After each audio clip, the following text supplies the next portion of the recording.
तर मोदींवर संकट आलं तर मी देखील धावून येईल असं उद्धव ठाकरे म्हणाले। मोदी तुम्हीच राज्यावर संकट आलाय।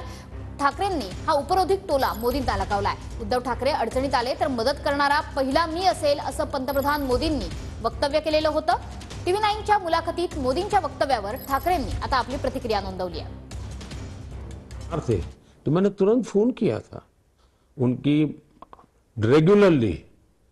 मैं वहिनी को फोन करके पूछता था कि भाई क्या हुआ। वो ऑपरेशन करने से पहले मुझे फोन किया कि बोले भाई आपका भाई साहब क्या सुझाव है। मैंने कहा भाई देखिए पहले ऑपरेशन करा लीजिए, आप बाकी चिंता छोड़ दीजिए, शरीर को पहले क्या कीजिए। तो बाला साहब के बेटे के नाते तो मैं उनका मान सम्मान करूंगा ही करूंगा भाई, वो मेरे दुश्मन नहीं है।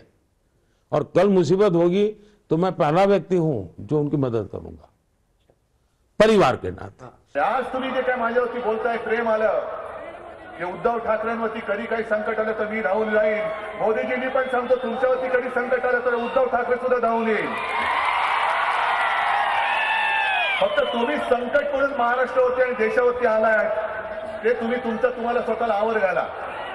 कारण एका बाजूला तुम्ही माझी चौकशी करताना हे तुमचे आत्ताचे झालेले पाव मुख्यमंत्री आहेत देवेंद्र फडणवीस आणि आमच्यातले गद्दार हे रात्री गाठीभेटी करत होते।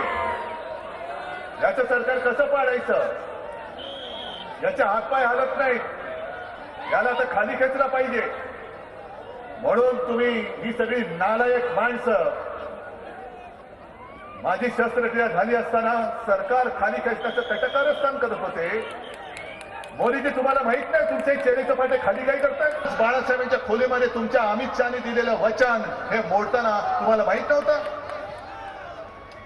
अरे मी तुळजाभवानीची शपथ घेतली, माझ्या आई वडिलांची शपथ घेतली की अमित शहानी बाळासाहेबांच्या खोलीत ज्याला आम्ही मंदिर मानतो त्या खोलीमध्ये मला शपथ घेऊन त्यांनी सांगितलं होतं की मी शब्द देतो 2.5 वर्षाचं मुख्यमंत्री पद हे शिवसेना भाजपमध्ये वाटलं जाईल। तो शब्द तुम्ही मोडला।